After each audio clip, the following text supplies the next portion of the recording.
हमारे माननीय मुख्यमंत्री को अचानक से ये खुमार आया कि अब इन्हें प्रधानमंत्री बनना है। तो ये देश में सबसे निचले पायदान में से एक है जो बिहार में शिक्षा पर खर्च हो रहा है।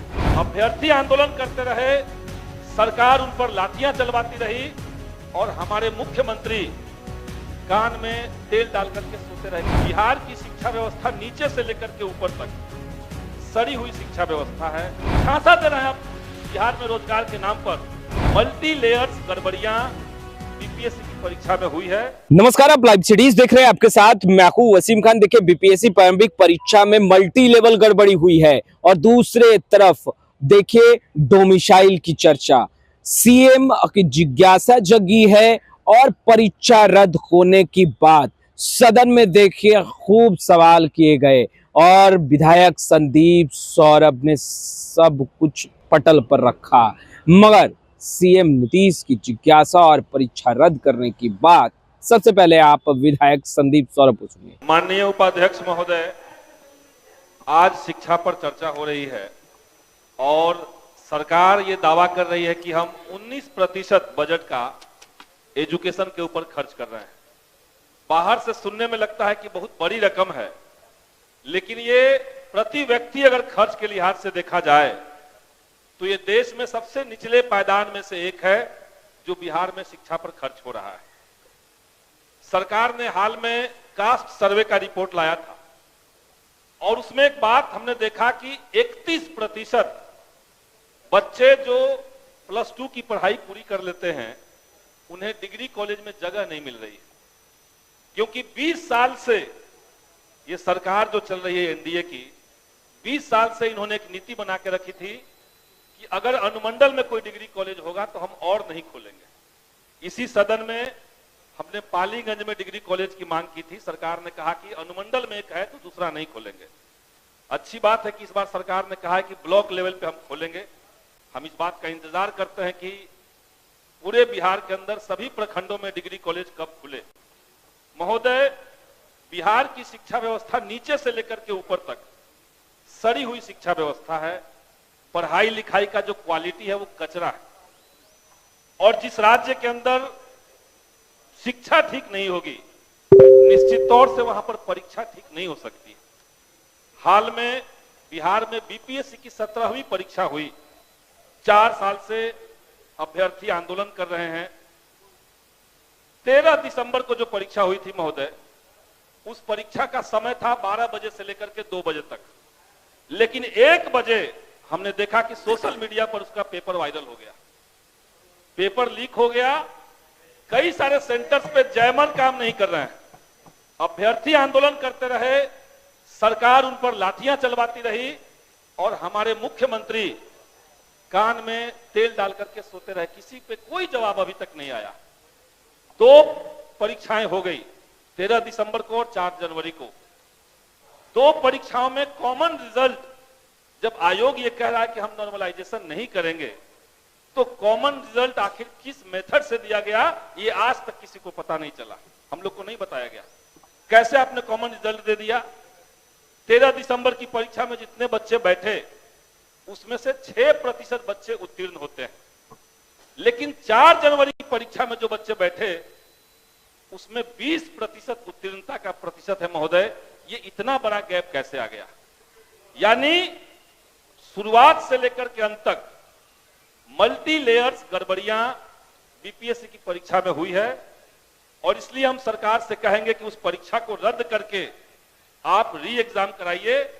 बिहार के युवाओं के साथ, उनके भविष्य के साथ खिलवाड़ बंद होना चाहिए। बिहार में महोदय शिक्षक बहाली अब बीपीएससी के माध्यम से हो रहा है। जब टीआरई 1 हुआ, इसी सदन में हमने मांग की थी कि उसमें डोमिसाइल नीति लागू होना चाहिए। सरकार ने विज्ञप्ति के समय डोमिसाइल लागू किया था, लेकिन हमारे माननीय मुख्यमंत्री को अचानक से यह खुमार आया कि अब इन्हें प्रधानमंत्री बनना है। डोमिसाइल 10 दिन के बाद उसको विड्रॉ कर लिया गया, वापस ले लिया गया। अभी टीआरई 3 का जो परिणाम आया महोदय, टीआरई 3 में 1 to 5 के जो टीचर नियुक्त हुए हैं उसमें से कुल पद 1 से 5वीं तक कक्षा के शिक्षक 7,440 जो टीचर नियुक्त हुए हैं उसमें 6099 टीचर जो हैं वो दूसरे राज्य के हैं। आप समझिए कि ये जो आंकड़ा बिहार के अंदर आ रहा है, बगल में झारखंड के अंदर डोमिसाइल लागू है, पश्चिम बंगाल, उड़ीसा, उत्तर प्रदेश, हरियाणा, हिमाचल प्रदेश, तमिलनाडु, महाराष्ट्र, मध्य प्रदेश, इतने राज्यों के अंदर जब डोमिसाइल लागू है तो बिहार के अंदर बिहार के युवाओं के रोजगार की संभावनाओं को बचाने के लिए यहां डोमिसाइल लागू क्यों नहीं है? ये हमने सरकार से विधानसभा के अंदर लिखित में सवाल पूछा, सवाल कैंसिल कर दिया गया। तो आप बिहार के युवाओं के साथ आखिर ऐसा कब तक नाइंसाफी करेंगे? इसीलिए हम मांग कर रहे हैं कि अभी जो TRE 4 की परीक्षा होनी है उसमें डोमिसाइल सरकार लागू करे। ये जो विभत्स आंकड़े आ रहे हैं बिहार के अंदर, ये खिलवाड़ बिहार के युवाओं के साथ बंद होना चाहिए। एक शेर है महोदय कि वो जो बेचते थे दर्दे दवाए दिल, वो अपनी दुकान बढ़ा गए। सरकार ने कहा कि हम TRE 3 में 87,774 पदों पर बहाली करेंगे। अभी 2 दिन पहले उसकी जो ज्वाइनिंग हुई है 51,300 कुछ पद पर ज्वाइनिंग करवाया गया है। 10,000 से ज्यादा बच्चे ऐसे हैं जिन्होंने परीक्षा के दौरान अपने फॉर्म में प्राथमिकता दिया था कि हम किस में ज्यादा मेरा चॉइस है, तो प्राथमिकता आपने ले लिया, लेकिन एक ही बच्चे का आपने 3-3 जगह रिजल्ट दे दिया है। झांसा दे रहे हैं आप बिहार में रोजगार के नाम पर, और बड़ी संख्या में बच्चे जो हैं वो कट ऑफ के अंदर आकर के केवल एज के चलते या एक नंबर से बाहर हो गए। 87,000 बहाली निकल रही है और 51,000 पे ज्वाइनिंग हो रही है। इसीलिए सरकार TRE 3 में सप्लीमेंट्री रिजल्ट दे। BPSC ने लेटर जारी करके कहा है कि अगर शिक्षा विभाग उन्हें कहता है कि सप्लीमेंट्री रिजल्ट इतना दिया जा सकता है तो हम देने के लिए तैयार हैं। शिक्षा विभाग कह रहा है बच्चे मिनिमम क्वालिफाइंग मार्क्स ला चुके हैं, क्यों उनको अब बाहर रख रहे हैं? तो सरकार TRE 3 में बच्चों के साथ न्याय करे। लाइब्रेरियन की बहाली महोदय, शिक्षा की बात हो रही है और लाइब्रेरियन की बात कभी नहीं हो रही है। 2008 के बाद से 2025 चल रहा है, 2500 बार सरकार ने कहा कि हम उसके लिए नियमावली बना रहे हैं, विज्ञप्ति आने जा रहा है, हम कुछ तरीका निकाल रहे हैं, और उतने साल से लाइब्रेरियन की बहाली महोदय नहीं हुई है। बिहार के अंदर लाइब्रेरियन की बहाली, भ्रष्टाचार बिहार के विश्वविद्यालयों का बड़ा प्रमुख सवाल है महोदय। पाटलिपुत्र विश्वविद्यालय, यहां पे बिहार यूनिवर्सिटी एक्ट 1976 उसके एक्ट का उल्लंघन करते हुए कई जगह पे प्रिंसिपल की नियुक्ति गलत तरीके से की गई है। Maltidhari college Naubatpur, Ramkrishna Dwarika college Patna, BD college Patna, सरकार का एक्ट कहता है कि उसी कॉलेज का जो सीनियर एसोसिएट प्रोफेसर होंगे, अगर UG की पढ़ाई हो रही है तो सीनियर एसोसिएट प्रोफेसर वहां के प्रभारी प्रिंसिपल बन सकते हैं। लेकिन पैसा के खेल से एक ही कॉलेज से निकाल करके पैसा तसीलते हुए सारे कॉलेज में इस तरह के प्रिंसिपल बना दिए गए हैं, और गलत प्रिंसिपल एक बार बन जा रहे हैं। गलत व्यक्ति को अगर आप प्रिंसिपल बना देते हैं तो उस कॉलेज में लूटपाट शुरू हो जा रही है। अभी बिहार के अंदर बाकी विश्वविद्यालयों में ठीक हो चुका है, लेकिन पाटलिपुत्र विश्वविद्यालय में बड़े पैमाने पर इस तरह की धांधली हो रही है महोदय। टीचर का ट्रांसफर का एक महत्वपूर्ण सवाल इस सदन में चर्चा हुआ था। 2020 के सेवा शर्त नियमावली में सरकार ने कहा कि हम करेंगे, तब से अभी तक सॉफ्टवेयर खेला जा रहा है महोदय। कम से कम महिलाओं को और दिव्यांग टीचरों को आप तत्काल गृह जिला में उनके चॉइस के अनुसार, ताकि वो अच्छे से पढ़ाई कर सके, आप ट्रांसफर करवाइए। बिहार के अंदर महोदय अभी सरकार ने कहा कि हम सारे प्रखंडों के अंदर डिग्री कॉलेज खोलेंगे। आपके पास पहले से टीचर कम है, कॉलेज के अंदर 40% फैकल्टी के पोस्ट खाली पड़े हुए हैं। ये बहाली हो जाएगी इसके बावजूद कि हम बात कर रहे हैं। आपके पास पहले से पोस्ट खाली है, आप डिग्री कॉलेज खोलने की भी बात कर रहे हैं।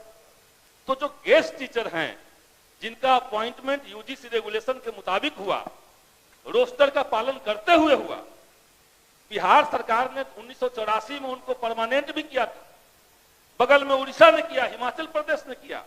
तो बिहार के अंदर अभी जो गेस्ट फैकल्टी हैं, उन जो 5 से 6, 7 साल 8 साल से लगातार काम कर रहे हैं, शैक्षणिक और गैर शैक्षणिक काम कर रहे हैं, उनको सरकार परमानेंट करने का व्यवस्था करे, ये हम सरकार से महोदय माननीय कहना सदस्य, चाहेंगे। अब आपका समय हो गया है। बस एक बात और कहेंगे महोदय कि इसी सदन के अंदर हमने एक बार और मुद्दा उठाया था।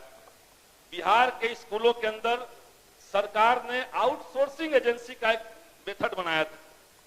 माननीय मुख्यमंत्री महोदय के बहुत दुलरुआ आईएएस थे के पाठक जी, बगैर टेंडर के महोदय पूरे जिले में एक एक कंपनी को अलॉट कर दिया गया। सारे पोस्ट को अपॉइंटमेंट के लिए भी, सर्विसिंग के लिए भी, सप्लाई के लिए भी कंपनी दे दिया गया महोदय। अब उस तरीके से जो बहाल लोग हो गए, अचानक से हम देख रहे हैं कि उनको निकाला जा रहा है। अगर उनको निकाल रहे हैं इस आधार पर कि उनकी बहाली गलत हुई है, तो जो व्यक्ति ने बहाल किया उस पर कार्रवाई क्यों नहीं हो रही है, ये हम सरकार से महोदय पूछना चाहेंगे। अब आप अपना आसन ग्रहण करें। महोदय, आउटसोर्सिंग एजेंसी के बारे में एक बात माननीय सदस्य श्री प्रफुल्ल कुमार मांझी महोदय, 1 मिनट मेरा बचा हुआ है महोदय। एक बात और कहेंगे कि यह आउटसोर्सिंग एजेंसियों का जो मकरजाल है महोदय, बेल्ट्रॉन ने सरकार को एक चिट्ठी दिया था सामान्य पर। तो आपने सुना विधायक संदीप सौरभ को। देखिए, बीपीएससी प्रारंभिक परीक्षा को लेकर के स्पष्ट रूप से कहते नजर आ रहे हैं कि मल्टी लेवल गड़बड़ी हुई है। देखिए, परीक्षा रद्द करने की बात कर रहे हैं और दूसरे तरफ री एग्जाम की बात कर रहे हैं। डोमिसाइल नीति लागू होनी चाहिए, यह भी संदीप सौरभ कह रहे हैं। मगर अचानक फिर संदीप सौरभ सीएम की बात करते हैं और कहते हैं कि सीएम को जिज्ञासा जगी पीएम बनने की। और देखिए, बीपीएससी अभ्यर्थी लगातार अपनी मांगों को लेकर के गर्दनी बाग में धरने पर बैठे हैं। लगातार सड़क पर भी उतरते रहे, तस्वीरें हम अपडेट लगातार कर रहे हैं आपको। मगर अब सदन के अंदर बीपीएससी प्रारंभिक परीक्षा को लेकर के विपक्ष पुरजोर तरीके से सवाल उठाता दिख रहा है। मगर एक प्रश्न फिर भी, क्या एग्जाम होगा और परीक्षा रद्द करने की मांग विपक्ष कर रहा है, तो क्या परीक्षा रद्द होगी? खैर, इस वीडियो में इतना ही। आपका बहुत बहुत शुक्रिया।